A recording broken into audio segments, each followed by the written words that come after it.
welcome to the channel. I am just going to dive right in because it is currently 4:12 in the morning, and you might say, Jamie, why are you making videos at 4:12 in the morning? Well, Jamie couldn't sleep again.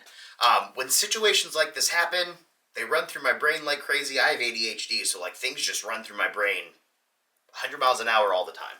So when things like this happen, I lose sleep. That's just how it is. So I said, why not make the video? I want to preface this by saying I'm not excited to do this video. I don't enjoy doing this kind of videos, and I really wish I didn't have to. And the reason I say I have to is because in my life and in my channel, I believe in honesty and transparency.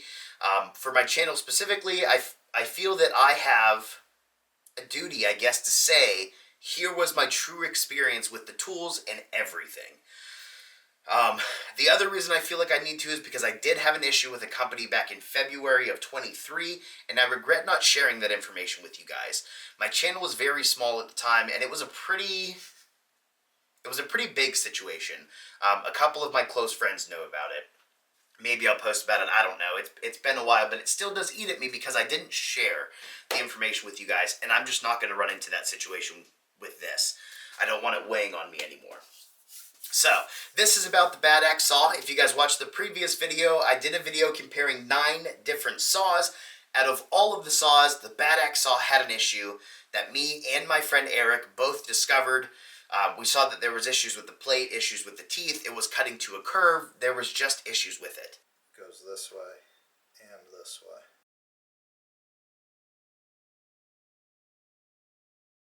Prior to him checking it, because we pushed... Let me backtrack. I discovered the issue on a Saturday, and I reached out to the company, to somebody higher up in the company on the Saturday to say, we've got this issue with the saw. I have this big video going on. What do you recommend? Eric was supposed to come over the next day, but we pushed it back because I wanted this saw to be included, and I was hoping to get a saw that didn't have an issue. The email that I got back on Monday, which I understand it was the weekend, I don't mean to say it like that, but the email that I got back was to try to fix it myself, which was to take a stone, rub it on the side of the teeth for where it's cutting heavy. So what that could mean is if it's cutting heavy and it's cutting to a curve, it could be that it's set too far on one side. So if you take a stone and rub it over the teeth, it can reduce that set a little bit. To give them the benefit of the doubt, because I like doing that, I'm hoping the reason they said that was because I do have this big video going on, and that could have been a quick fix. That didn't fix it. And then that's when the following Sunday, my buddy Eric came over. He ran into the issue. We checked it with a square and a straight edge, and we noticed that it was like bowed and cupped along the length and the width. So it was like this weird... It was just, there was light coming from all over the place on this saw, and we could tell that it was heavy set on one side. So I let the company know. That didn't work. I'm sorry, what do you want me to do? They said send the saw back. Here's the part that's not fun. So I sent the saw back. And then I get an email that states, the saw is perfectly fine. All of the experts tested it. They have no issues with it. It cuts straight. It's your technique. So then I received a paragraph on how to saw correctly. The other thing that I was told is that the saw is very sharp, and it's a learning curve compared to other saws.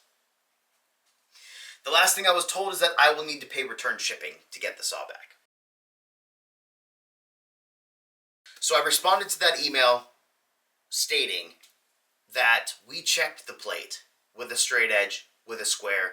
We noticed that it was bowed along the length and the width. We noticed that the set was heavy to one side.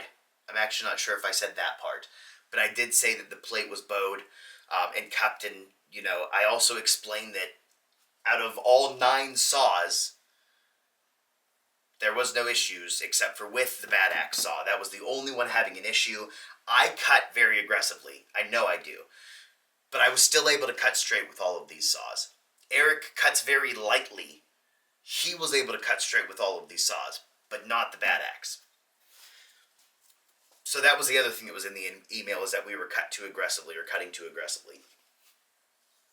So when I responded basically stating, we checked the plate, we saw that the plate has an issue, so how is it even possible that it's cutting straight? You guys can think about that what you will. So then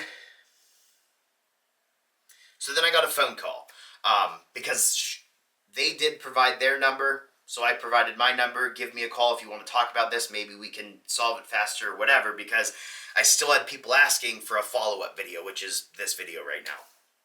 So the call that I got consisted of, again, the saw was perfect, has no issues. All of the experts tested it. It's going to be something with my technique. All right, so this is the bad axe.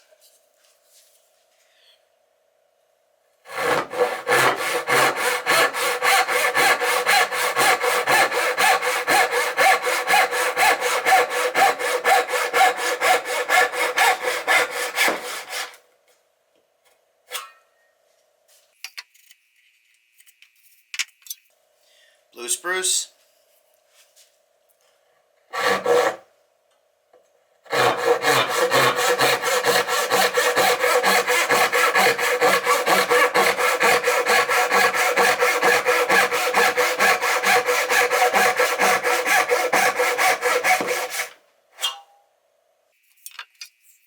Bad axe.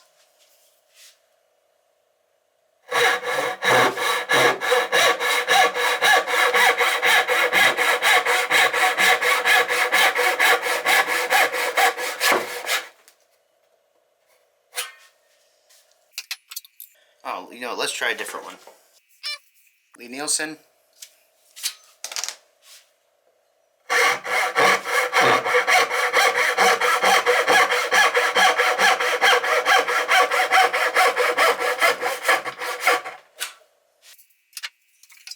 Bad axe.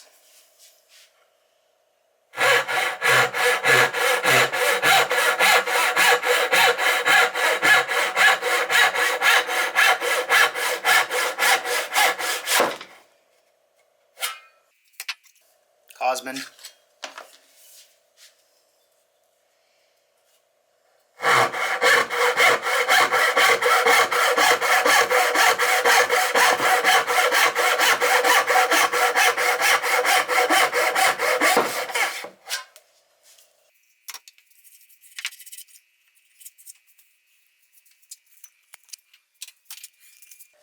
So there you can see what I mean. See how it's curving? Curving. So these three right here, bad axe, and these are the other three. So blue spruce, Lee Nielsen, Cosman, I think. But you can see how these ones are curving. See how they go to the side like that? But the other ones don't. You can see, well, this one I didn't cut straight, but it's still a straight line. See that curve? Curve, curve. That's the issue that I'm talking about with this saw. I'll show you from the other side. Hold on. These three on this side, bad axe. Here's the other three random ones. See the curve? That's the problem. Something that I'm very excited about, that I'm not excited, but that's something that I'm happy I did, is I saved this footage. Normally, I record something and I delete it because I have a cheap computer that can't store a lot of footage. So I usually record and delete, record and delete. I really didn't expect any of this to happen, but I'm very glad that I kept the footage so I can show you guys how the saw was cutting to a curve. But anyways, during the phone call, saw was perfect. All of the experts checked it out. It's my technique. I need to practice with the saw more. The saw is very sharp. The plate is thinner than the other ones.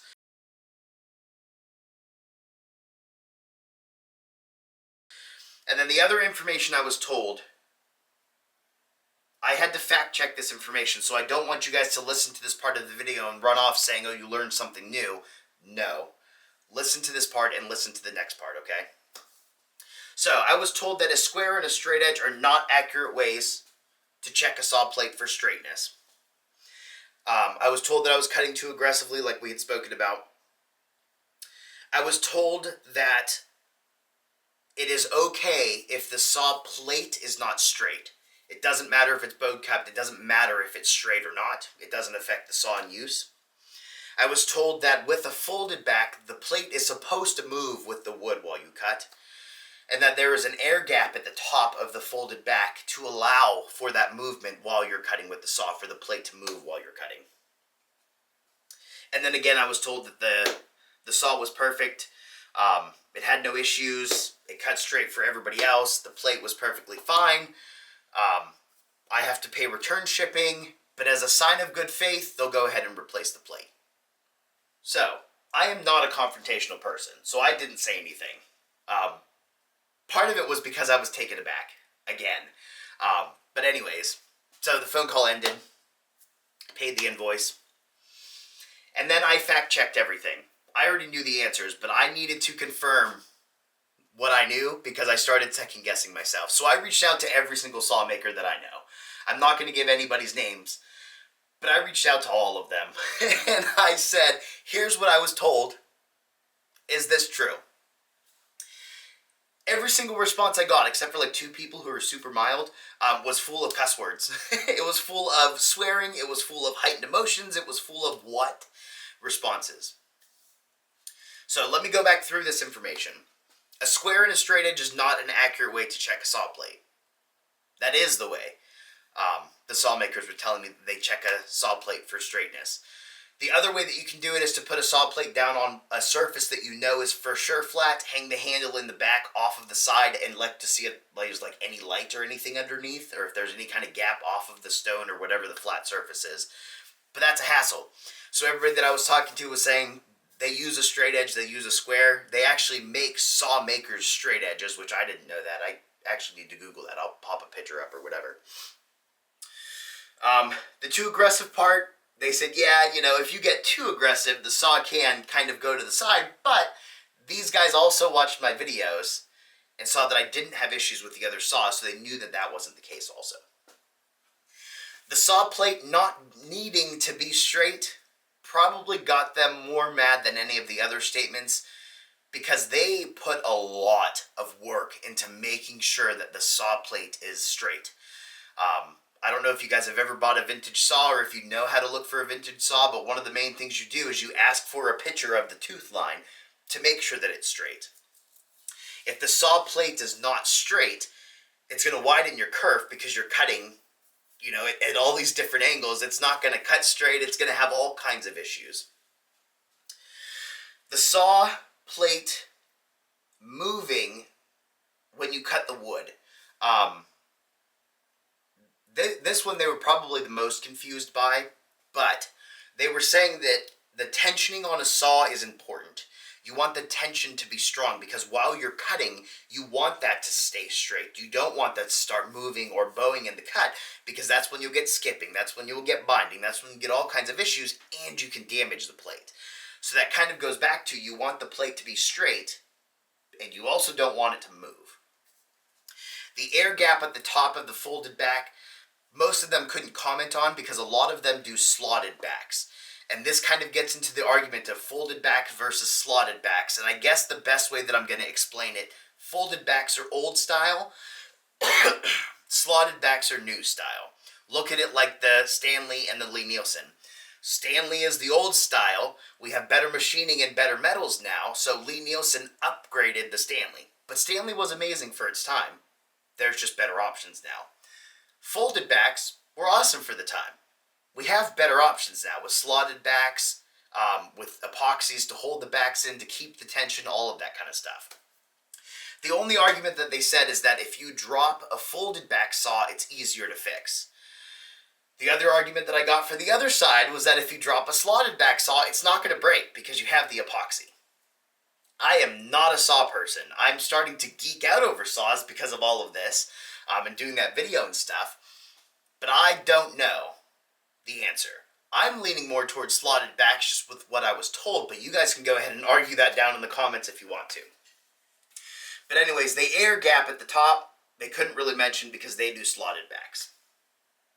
The saw being perfect. The guys that I talked to watched the video, and they said just from watching the video, they could tell there was an issue with the saw. Not with me and my technique, or Eric and his technique. Not only because we had 8 other saws and they were all fine, but also just because of how it was cutting to a curve. It was an issue with the saw, not an issue with me. So, that part is over. So I got the saw back. I did pay the return shipping. we are going to open it up, take some cuts with it. I am not going to change my technique, and we're going to see how it performs. Oh, and a time check. It is now 4:25 in the morning. So I need a little bit more coffee because I may as well just start my day, right? I got to change the camera around. All right, so I went ahead and cut my information off, but I wanted to leave this so you can see that it is Bad Axe. The tape is Bad Axe. Shout out to Honeybrook. I use this marking knife for everything, and I know he's going to yell at me, but I like this one because he made it with... this mahogany came from a guy that used to work at Stanley, and he was able to take cutoffs home. So I reach for this knife all the time just because it's cool. Is this how we open it?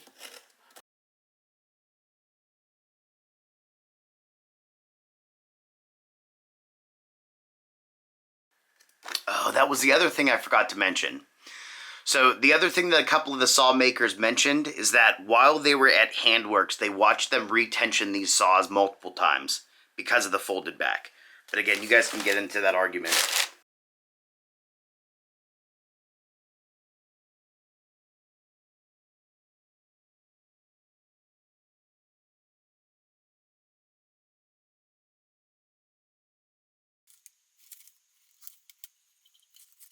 If you guys watched the previous video, I talked about how they didn't clock the nuts. They did this time.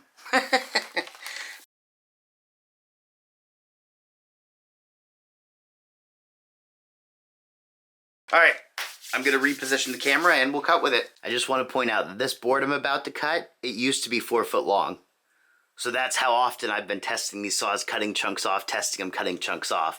This is the last bit of the board. So I'm going to cut this piece off so we have a fresh start. Alright, so here we go.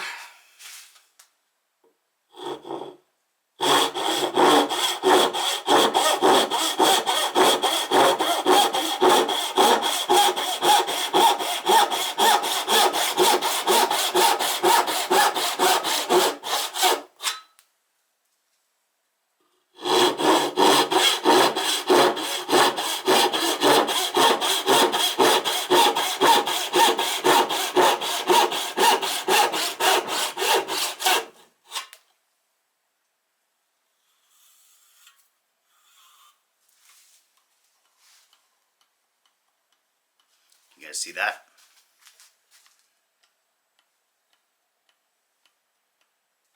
Handle's loose.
Alright, time check. It is 8:07 p.m. I've been messing with the saw on and off all day, and I've been trying to record this outro for quite a while. And I'm going to sound crazy, I think, or maybe this is normal. You guys can tell me once we dive into it. I'm going to try to show you guys pictures and video of me testing out the saw, but the results I found, you're not really going to be able to see. Let me first explain that the issue in the beginning of the video and all of that, where it was cutting to a curve every single time, that issue is solved. You can cut straight with this saw now. The issue that I'm running into now is, I believe, the difference between folded backs and slotted backs. I feel like it is a tensioning thing, because with a slotted back saw, I don't care which one it is, all of the slotted back saws I've used, when they're assembled correctly and built correctly or not messed up, you can grab it, cut with it, know what it's going to do. If it cuts diagonally, you know it's your technique. But you can cut consistent lines with it, predictable lines with it. With this folded back bad axe saw, that is not the case at all. Sometimes it cuts straight, sometimes it wanted to wander to the side, sometimes it wanted to bind into the cut, sometimes it wanted to start rough and then smooth out, or smooth out and then go rough. Like, it was just not predictable. While I was cutting with the saw, I had to consciously think about the entire time, what is the saw doing? What is the saw doing? What is the saw doing? And I don't want to deal with that. If you start feeling it wander to the side, you have to try to correct it. With slotted back saws, I don't have to do that now. Maybe when I was a beginner, but I still, it's just weird. It's weird. It sounds crazy. I get it. But I'm also over it. It is what it is. People that know saws, let me know down below. If this is a trait of folded back saws, the tensioning is not strong enough across it, and that's why people use slotted backs now. It's better machining. We can cut those slots. We can epoxy them in so the tension stays strong. On that note, with the folded back saw, you will have to retension it eventually, which I don't want to mess with at all. Maybe if it was a cool vintage saw or something like that, but not with a modern-made, expensive saw. I don't want to have to worry about that. I don't want to have to worry about trying to figure out how it's going to cut this time, or correct if it starts cutting weird, or retension it, or whatever the situation is. It doesn't make sense to me. But I'm not a saw expert, so saw people that know slotted backs, folded backs, if you've done research or whatever, please let people know down below so people can go read the comments and see other opinions, or see if this is just the trait of folded back saws. And if it is, count me out. Nope. I don't want to deal with that. I don't want to deal with any of that. I tried to show you guys footage, but I don't know that I can show you how the saw performed in the cut. It's the feel of the cut. You can feel it start doing something weird, and you have to do something about it. It wanted to be even less predictable in the 1-inch thick hard maple.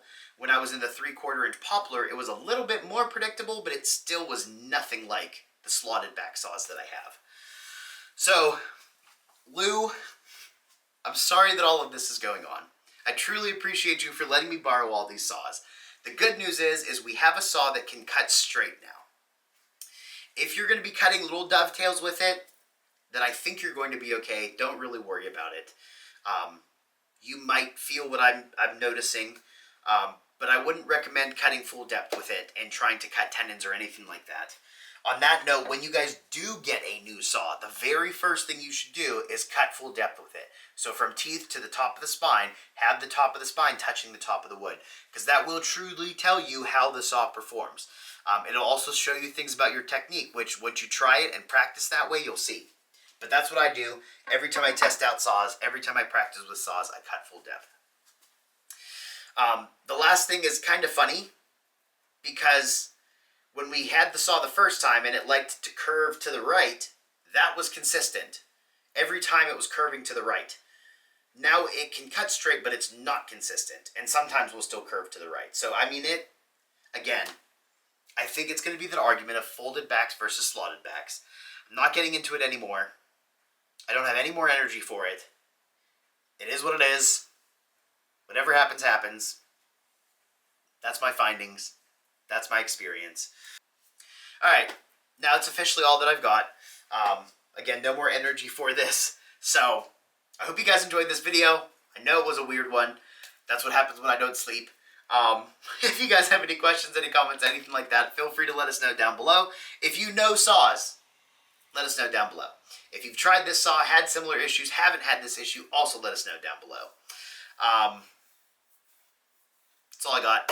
Alright, I am going to sleep. Adios.